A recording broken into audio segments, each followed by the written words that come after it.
Hello बच्चों, कैसे हैं? तो आज की पढ़ाई के लिए आप तैयार हैं ना? क्योंकि मैं तो बिल्कुल अच्छे से तैयार हूँ। तो आप भी तैयार हो जाइए। और आज का जो हमारा पाठ है बहुत ही मज़ेदार है। तो जो हमारा पाठ है आज का, पाठ 1, ईंटों से बनी इमारत। ये ईंटों से बनी इमारत आपने आसपास जब आप कहीं जाते होंगे आपने बहुत देखी होंगी। जो बिल्डिंग्स होती हैं, कुछ छोटी इमारत होती है, कुछ बड़ी इमारत होती है। तो इसी तरह आज हम कुछ अलग इमारत के बारे में बात करेंगे। तो ये आपका पाठ हम शुरू करते हैं। जागृति स्कूल में ईंटों का पैटर्न। कोई एक स्कूल है जागृति, वहां पे ईंटों का पैटर्न मतलब डिजाइन आप कह सकते हो, उसके बारे में यहाँ पे बताया है। यह मुर्शिदाबाद पश्चिम बंगाल के जागृति स्कूल की सच्ची कहानी है। जब इसकी इमारत बनवाई जा रही थी तब दीवारों और फर्श पर ईंटों के पैटर्न बनवाने की योजना थी। जमाल, कालू और पिया नाम के राजमिस्त्रियों को यह काम पूरा करना था। वह स्कूल की इस इमारत के लिए कुछ नया करना चाहते थे, इसलिए वह अपने दूसरे दोस्तों के साथ मुर्शीद कुली खान का पुराना मकबरा देखने गए। तो ये जो आप देख रहे हैं फोटो में, यह मुर्शीद कुली खान का पुराना मकबरा है। ठीक है। इस इमारत में लगभग 2000 सुंदर ईंटों के पैटर्न से बना बड़ा सा फर्श है। मतलब ये जो मकबरा है, इसका जो फर्श बना हुआ है वह 2000 सुंदर ईंटों के डिजाइन से बना हुआ है।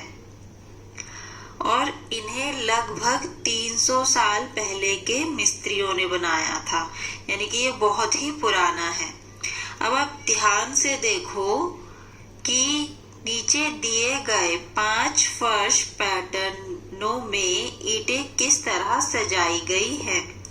तो आप ये नीचे देख रहे हो 5 फर्श के जो डिजाइन दिखाए हैं, इसमें आप सभी में देखोगे कि ईंटों को अलग अलग तरीके से सजाया हुआ है। ये डिजाइन बनाए हुए हैं जिसको कि पैटर्न भी बोलते हैं। अब इन 5 में से यहाँ पे पूछा है, तुम्हें कौन सा फर्श पैटर्न सबसे अच्छा लग रहा है। तो ये आपको देखना है कि इन 5 पैटर्न में से आपको सबसे अच्छा कौन सा लग रहा है और आपको यहाँ पर लिखना है।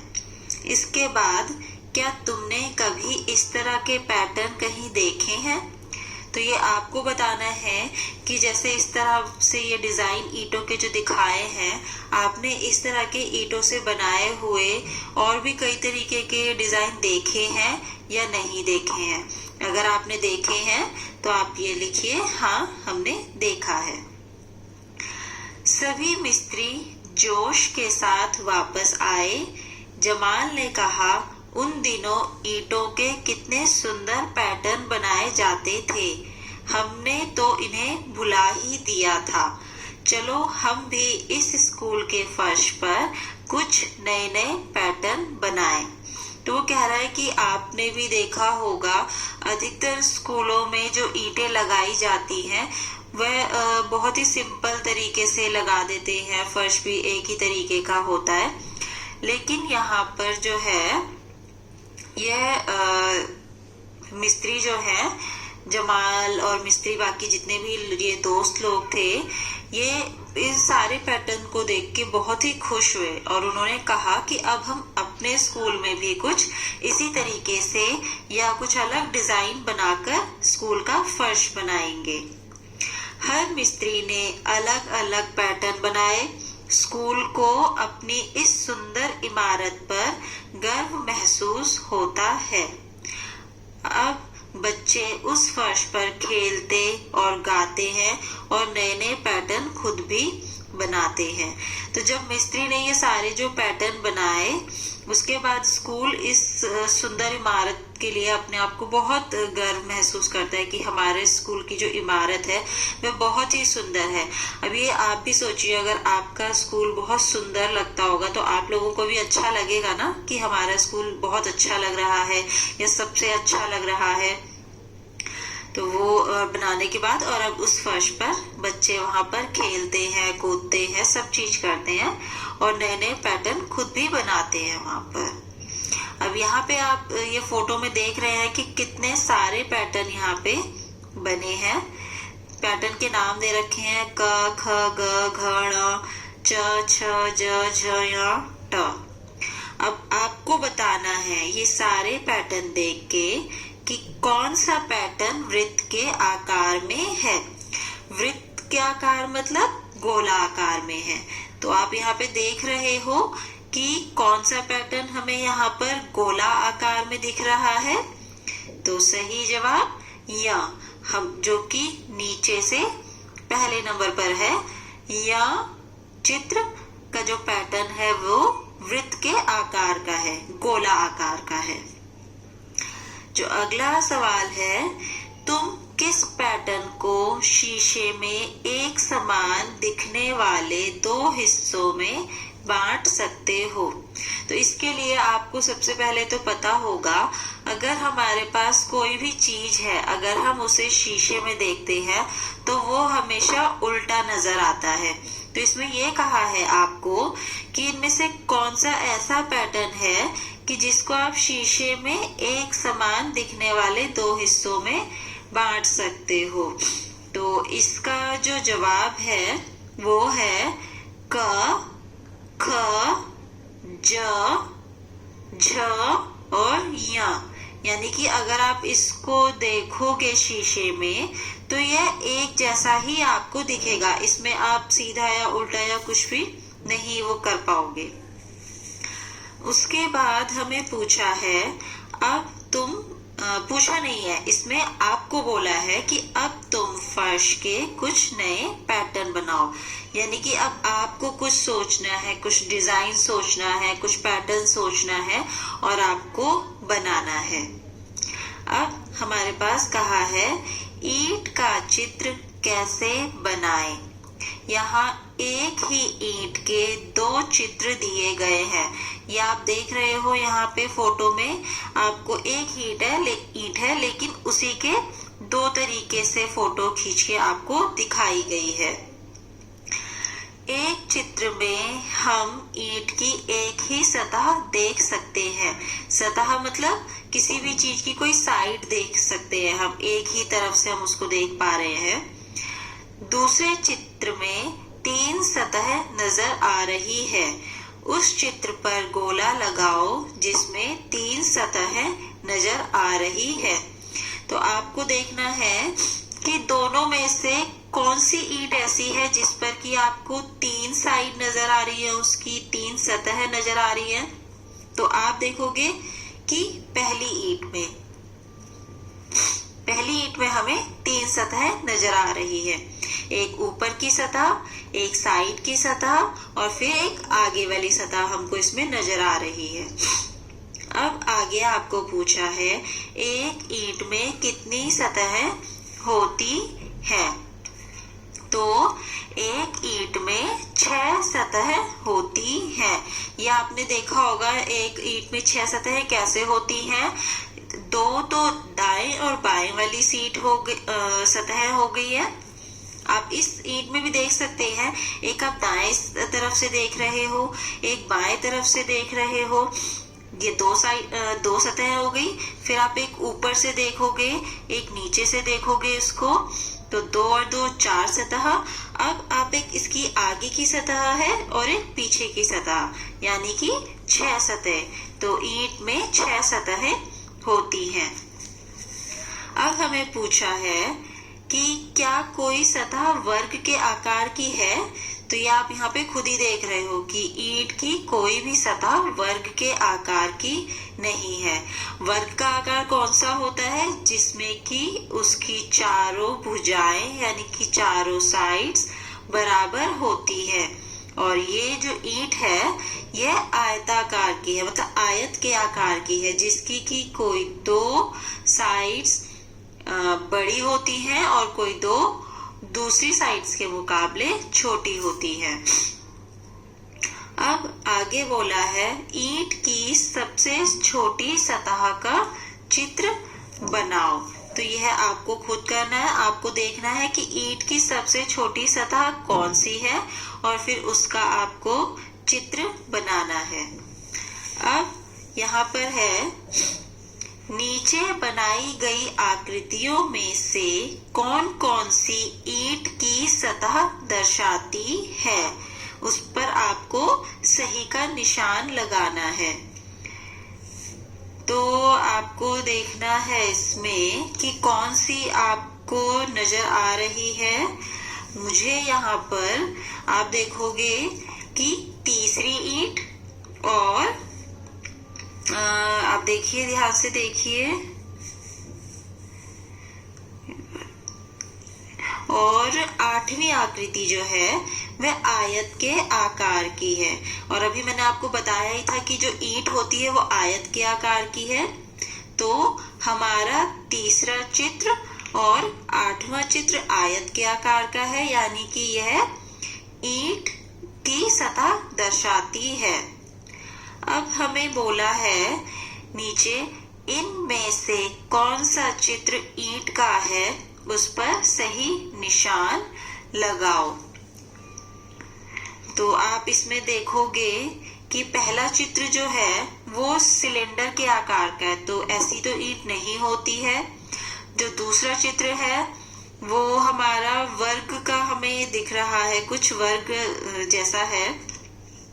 तीसरा त्रिभुज जैसा है, और जो चौथा है वो हमें ईंट के आकार जैसा लग रहा है। जैसे आपने देखा है ऊपर, तो हमें ईंट के आकार जैसा लग रहा है, तो इसका जवाब है चौथा चित्र। तो आपको चौथे चित्र पर निशान लगाना है।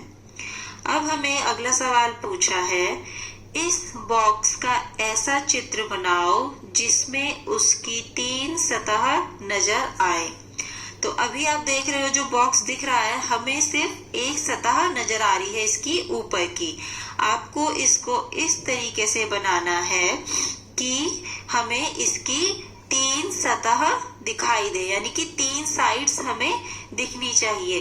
वो कैसे दिखेगी, आप देखोगे जो ऊपर जो हमें दिए हैं यहाँ पे चित्र दिए हुए हैं, जहाँ पे कि हमने ईंट का चित्र बताया है, चौथा वाला कि ये ईंट का चित्र है। इसमें आप देखोगे कि 3 सतह दिख रही है, और हमें इसके साथ में जो एक और बना है बॉक्स जैसा, इसकी भी 3 सतह दिख रही है। तो आपको इस सवाल के जवाब में ये जो बॉक्स का फोटो दिखाया है, इसकी भी आपको 3 सतह दिखानी है। अब हमें अगला सवाल पूछा है क्या तुम इस बॉक्स का ऐसा चित्र बना सकते हो जिसमें कि उसकी 4 सतह नजर आए। तो इसका जवाब है नहीं। हम कभी भी कोई भी बॉक्स का, ईंट का या फिर किसी भी सामान का अगर हम चित्र बनाते हैं तो हम उसकी 4 सतह नहीं दिखा सकते, हम उसकी 3 सतह ही दिखा पाते हैं। अगला है यह दीवार गिर नहीं सकती। एक दिन मुनिया और जैनब ईंटों के साथ खेल रहे थे और अपनी अपनी दीवार बना रहे थे। दोनों ने अलग अलग तरह की दीवारें बनाई। तो यहाँ पे मुनिया और जैनब जो है वो ईंटों के साथ खेलते खेलते दोनों ने अपनी अलग अलग दीवार बनाई है। जैनब ने कहा कि उसकी दीवार आसानी से नहीं गिरेगी। मिस्त्री भी ईंटें एक के ऊपर एक नहीं रखते जैसा कि मुनिया ने किया है। तो आप देख रहे हो कि जैनब की जो दीवार है वो अलग तरीके से बनी है, और मुनिया ने क्या करा है कि ईंटों को एक के ऊपर एक सीधे सीधे एक दीवार बना दी है। तो जिस पे जैनब कहता है कि मिस्त्री भी ऐसे दीवार नहीं बनाता।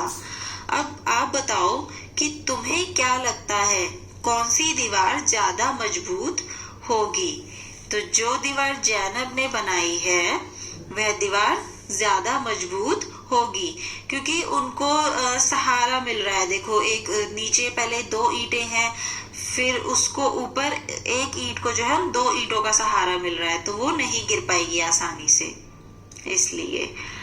अब यहाँ पे आपको अगला सवाल कहा है, ऐसी दीवारें ढूंढो जहां ईंटों के पैटर्न अलग अलग ढंग के हों। यानी कि ये आप जब अपने आसपास कहीं घूमते हो या जाते हो कहीं, आपको ये ढूंढना है और देखना है कि ईंटों के पैटर्न कैसे बने हैं, अलग बने हैं, एक जैसे बने हैं, ये आपको करना है। आगे हमें कहा है, यहाँ ईंटों के 3 अलग अलग पैटर्नों के चित्र दिए गए हैं। क्या तुम ईंटों को रखने के तरीके में अंतर देख पा रहे हो? तो आप देख रहे हो, ये पहले 3 चित्र हमें दिए हैं ऊपर, जिसमें कि तीनों में अलग अलग तरीके से ईंटों को रखा गया है। तो आपको इनमें फर्क देखना है कि इनमें क्या फर्क है। तो मुझे जो फर्क दिख रहा है वो यह है कि जो पहली दीवार है उसमें ईंटें खड़ी करके लगाई हुई हैं, ठीक है। और उसके बाद जो दूसरी दीवार है उसमें एक ईंट लंबाई तथा दूसरी ईंट को चौड़ाई की तरफ से लगाया हुआ है। अब हमारी जो आखिरी दीवार है उसमें एक ही लाइन में सारी ईंटों को लगाया हुआ है, ठीक है। अब अगला हमारा सवाल है, हर दीवार की फोटो का मिलान नीचे दिए गए सही चित्र से करो। तो ऊपर जो 3 चित्र दिए हैं उन्हीं के जैसा नीचे भी चित्र बनाया है, उनसे मिलता जुलता। तो आपको क्या करना है, उनका मिलान करना है कि पहली दीवार का मिलान कौन से वाले चित्र से होगा। तो ये हमने जब ध्यान से देखा यहाँ पर, तो जो पहली दीवार का मिलान है वो हमारा दूसरे पैटर्न से, यानी कि जो दूसरा चित्र है उससे होगा। आप देख रहे हो खुद ही, यहाँ पर आपको देखने में भी लग रहा होगा कि ये दोनों एक जैसे हैं। उसके बाद दूसरी दीवार का मिलान तीसरे वाले पैटर्न से होगा, तीसरे चित्र से। और जो हमारी तीसरी दीवार है उसका मिलान पहले वाले पैटर्न से होगा। अब यहाँ पे लिखा है, झरोके से झांको। झरोके मतलब हो गया जैसे खिड़की हो गई आप, या फिर कोई ऐसी जगह जहां से कि आप नीचे देख सकते हो, झांक सकते हो, उसको झरोखा कहा जाता है। जिन मिस्त्रियों ने जागृति स्कूल बनाया था उन्होंने अलग अलग तरह के जाली के पैटर्न भी दीवारों पर बनाए। तो ये आप देख रहे हो दीवारों पर जो छोटे छोटे डिजाइन बने हुए हैं, इन्हें कहा है जाली के पैटर्न। तो ये कह रहे हैं कि यहाँ पे मिस्त्रियों ने देखो अलग अलग तरीके से कितनी सारी जालियों के ये डिजाइन बनाए हुए हैं। ऊपर दिए गए 2 चित्रों में तुम्हें जाली के कितने पैटर्न नजर आ रहे हैं? तो आपको ये फोटो में देखना है और कि इसमें कितने पैटर्न नजर आ रहे हैं। तो जब हमने यहाँ पे देखा तो हमें यहाँ पर जो है 5 पैटर्न नजर आ रहे हैं इस चित्र में, ठीक है। उसके बाद आप देखोगे हमारा जो अगला है सवाल, यह एक और सुंदर जाली का चित्र है। आप ये देखो नीचे यहाँ पे एक सुंदर सी जाली का चित्र हमें दिया हुआ है। उसके बाद कहा है, नीचे दी गई दीवार की कुछ ईंटों में लाल रंग भरो और अपना जाली का पैटर्न बनाओ। नीचे आपको ये ईंटें सफेद चित्र बना दिया है जो कि सफेद ही है, और उस पर आपको क्या करना है, जैसे यहाँ पे जाली बनी है ऐसे ही लाल रंग कर कर ईंटों से ये पैटर्न बनाना है। उसके बाद है, क्या स्कूल के इस चित्र में झरोखा देख सकते हो? तो वो आप देख रहे हो कि ये जो चित्र है इसमें झरोखा, मैंने आपको बताया था, जो कि खिड़की जैसा कुछ दिखता है उसको झरोखा कहते हैं। तो ये यहाँ पे बना हुआ है। आपको नीचे जो ये लाल रंग की जो चित्र बना हुआ है इस पे काले रंग से झरोखा बनाना है, ठीक है। आगे है हमारा कि यह जाली केरल के एक पुस्तकालय की इमारत पर बनी है। ये जो जाली है केरल का कोई एक पुस्तकालय है, उस इमारत पर ये इस तरीके की जाली बनी हुई है। अब आप ध्यान से देखो कि ईंटों के कोनों से किस प्रकार दीवार में त्रिभुज बनाया गया है। देखो क्या आप ध्यान से देख रहे हैं ना, सारे के सारे त्रिभुज आकार जैसे ये कोने से बने हुए हैं ईंटों से। उसके बाद क्या तुमने कभी ईंटों से बनी त्रिभुज की आकृति को देखा है? इस चित्र में पेड़ के आसपास लगी ईंटों को देखो। तो ये आपको पूछा है कि क्या आपने देखा है कभी भी ईंटों से बने हुए त्रिभुज आकार में आपको दिख रहे हो?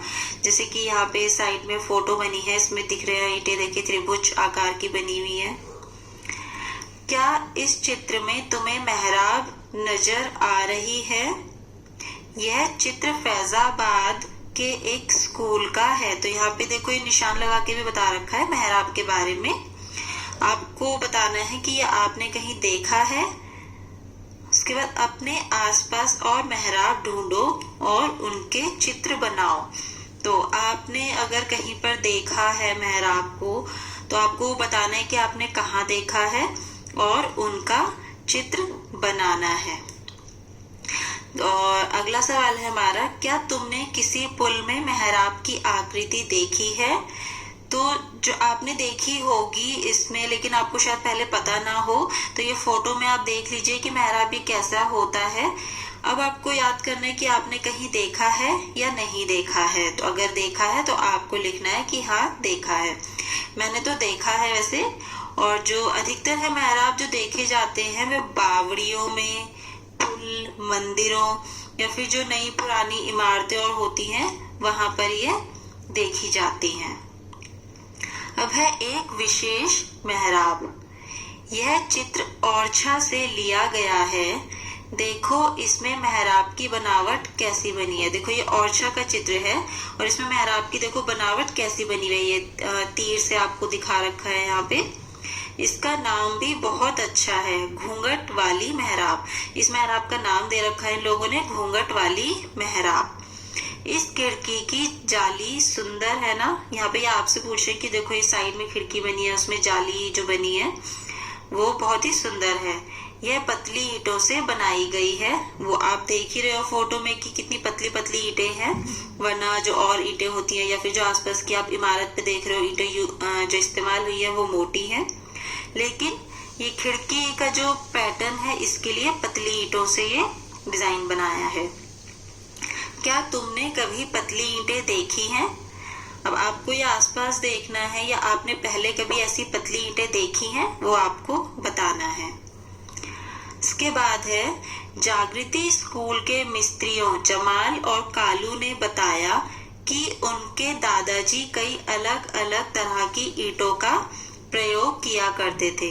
जो जमाल और कालू के दादाजी थे वे भी मिस्त्री थे और वो अलग अलग तरह की ईंटों का प्रयोग करते थे अपने काम में। कुछ को चित्र में दिखाया गया। ये चित्र में आप देखोगे कि बहुत सारी अलग अलग तरह की ईंटें दिखाई हैं। इनमें से किस ईंट के घुमावदार किनारे हैं? तो आप देखो और बताओ कि कौन सी ईंट है जिसका की घुमावदार है किनारे। तो हम यहाँ पे देख रहे हैं जो ऊपर पहली और दूसरी ईंट है उसका किनारे घुमावदार है। ठीक है ना, आप लोग भी देख रहे हो यहाँ पे। उसके बाद है, सबसे बड़ी ईंट की कितनी सतहें नजर आ रही हैं? तो ये आप देख रहे हो जो सबसे बड़ी ईंट है इसकी हमें 2 सतहें नजर आ रही है, एक ऊपर से और एक ये आगे वाली। इसके बाद, क्या कोई ऐसी ईंट भी है जिसकी 6 से अधिक सतह है? तो आप इसका जवाब दोगे हाँ। हमारे पास जो आप देखोगे ऊपर, ये हमारे ऊपर से जो तीसरी और चौथी जो है ईंट, इसकी 6 से अधिक सतह है। आप इसको देखो और गिनो, इसमें इसकी 6 सतहें हैं। अब कहा है, पता करो ईंट का आकार। क्या तुमने अलग अलग आकार की ईंटें देखी हैं? तो ये आपको लिखना है यहाँ पर। अगर आपने अलग अलग आकार की ईंटें देखी हैं तो आप लिखोगे हाँ, अगर नहीं देखी हैं तो नहीं लिखोगे। अब आपको आपको एक ईंट लेनी है। यहाँ पे कहा है एक ईंट को लेकर उसे मापो। आपको एक ईंट लेनी है। उसके बाद सबसे पहले यहाँ पे पूछा है उसकी लंबाई कितनी है, तो आपको ईंट लेकर उसकी लंबाई नापनी है और उसके बाद सेंटीमीटर पे आप उसकी लंबाई नाप के यहाँ पे लिखेंगे। फिर आप उसकी चौड़ाई नापेंगे ईंट की और फिर उसका जवाब आप यहाँ पे लिखेंगे। वैसे मैं ये कहती हूँ कि ईंट की जो लंबाई है वो लगभग 20 सेंटीमीटर के आसपास होती है और चौड़ाई जो है उसकी 10 सेंटीमीटर के आसपास होगी। अब पूछा है उसकी ऊंचाई कितनी है, तो ऊंचाई उसकी 5 सेंटीमीटर के आसपास होगी। लेकिन आपको खुद से एक ईंट लेनी है और उसका नाप के फिर आपको लिखना है यहाँ पे। अगला सवाल है, मुनिया 1 मीटर लंबी दीवार बनाना चाहती है, उसे एक कतार में कितनी ईंटें लगानी होगी। तो आपको क्या उसमें बोला है कि 1 मीटर लंबी दीवार बनानी है, तो उसके लिए आपको पता है कि 1 मीटर में 100 सेंटीमीटर होते हैं और ईंट की जो लंबाई है हमने ऊपर कहा कि लगभग 20 सेंटीमीटर है। तो हम क्या करेंगे कि 1 मीटर में कितनी ईंटें हमें लगानी है, तो 1 मीटर में 100 सेंटीमीटर होते हैं।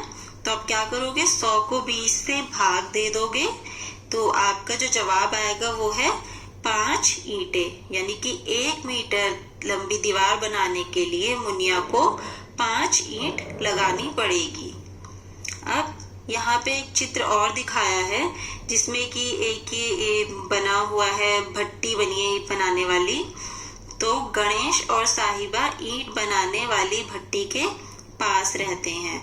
अब आपको अंदाजा लगाना है कि यह चिमनी कितनी ऊंची होगी। तो इसमें कहा है ये लगभग 5 मीटर, लगभग 15 मीटर और लगभग 50 मीटर। तो आपको ये देखने से ही पता चल रहा है कि ये बहुत ही बड़ी भट्टी है। ये 5 मीटर और 15 मीटर से तो बहुत बड़ी लग रही है ये देख के। तो हम इसका जवाब देंगे लगभग 50 मीटर। अब इसमें कहा है गणेश और साहिबा को धूप में सुखाई गई ईंटों की एक लंबी कतार को देखना अच्छा लगता है। वह ईंटों को बनते हुए भी देखते हैं। नीचे ईंटों की भट्टी के 4 चित्र दिए गए हैं जो क्रम में नहीं है। उन्हें ध्यान से देखो, सही क्रम में लिखो। तो आप ये देख रहे हो कि किसी भी काम को जब हम करते हैं तो उसको जो पहले का काम है उसमें पहले बताया जाता है, फिर जो उसके बाद किया जाता है उसके बाद उसके बारे में बताया जाता है। लेकिन इन्होंने जो यह चित्र लगाए हैं इन्होंने उल्टा पुल्टा करके लगा दिया है। जो काम सबसे आखिरी में होता है उन्होंने उसका चित्र सबसे पहले लगा दिया है। तो आपको इसको सही क्रम में लिखना है कि अगर कोई ईंट बनाई जाएगी तो सबसे पहले उसके लिए क्या किया जाएगा। तो इसका जो सही क्रम है वो है ग। सबसे पहले हमें ईंटों के लिए देखो ये मिट्टी खोदनी पड़ेगी, उसको बनाना पड़ेगा। उसके बाद है घ, जब ये यहाँ पे इसको सांचों में डाल रहे हैं। फिर है ख, जब सांचों से निकाल रहे हैं। और फिर है क, जबकि इन्हें ईंटों को सुखाने के लिए इन्होंने रख दिया है। तो सही क्रम है ग, घ, ख और क। अब यहाँ पे पूछा है क्या तुमने कभी ईंट पकाने की भट्टी देखी है? क्या तुमने कभी यह अंदाजा लगाया है कि वहां कितनी ईंटें हो सकती हैं? तो आप कहोगे कि आपने देखी है या नहीं, वो आपको बताना है।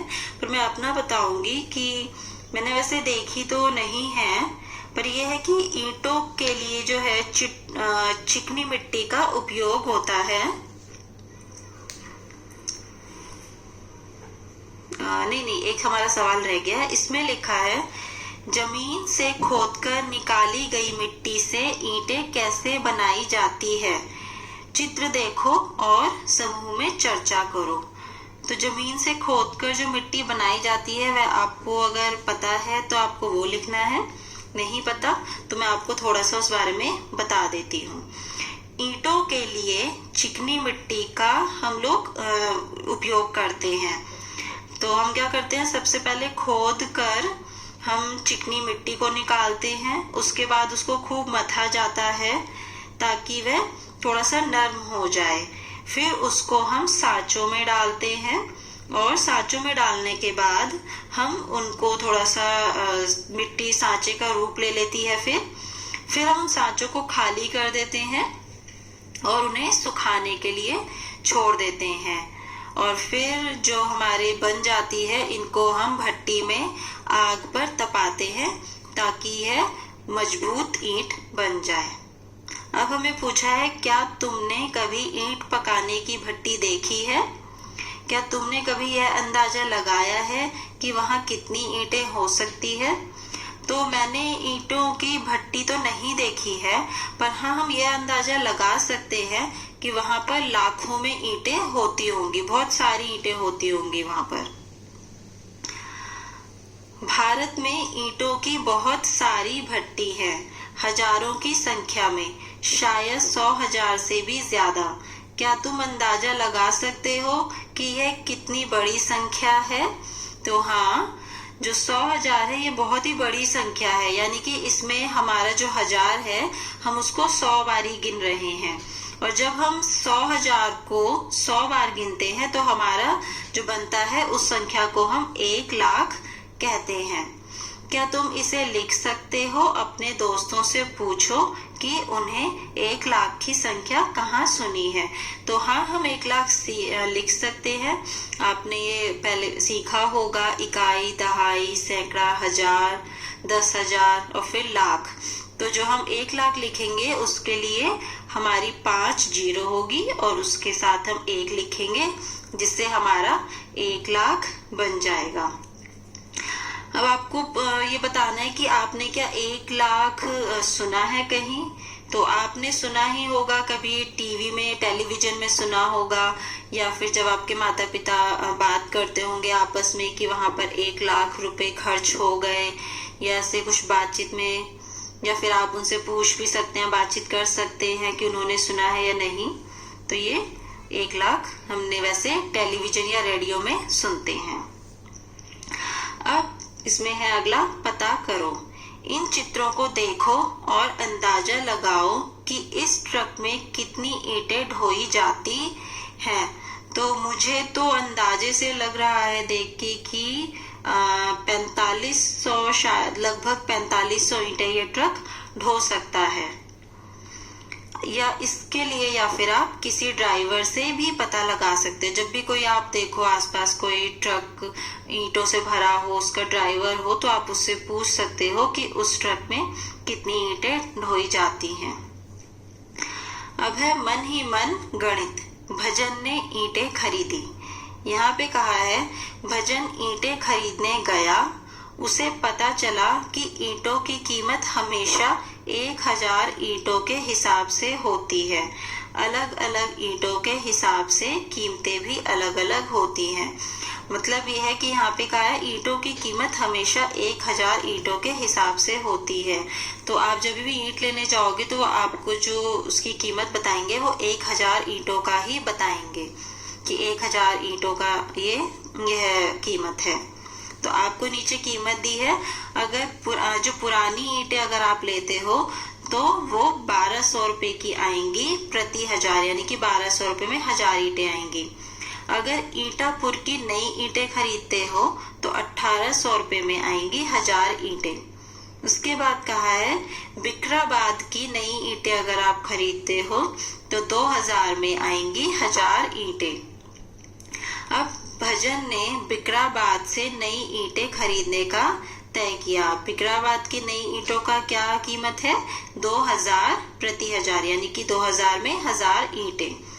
उसने 3000 ईंटें खरीदी। उसने कितने पैसे दिए? तो ये आपको करना है। आप देखोगे कि भजन ने जो बिकराबाद से सोची है, और बिकराबाद में जो है 1000 ईंटों का कीमत है 2000। तो 1000 नई ईंटों का जो मूल्य है वो 2000 हो गया। तो 3000 का कितना हो जाएगा?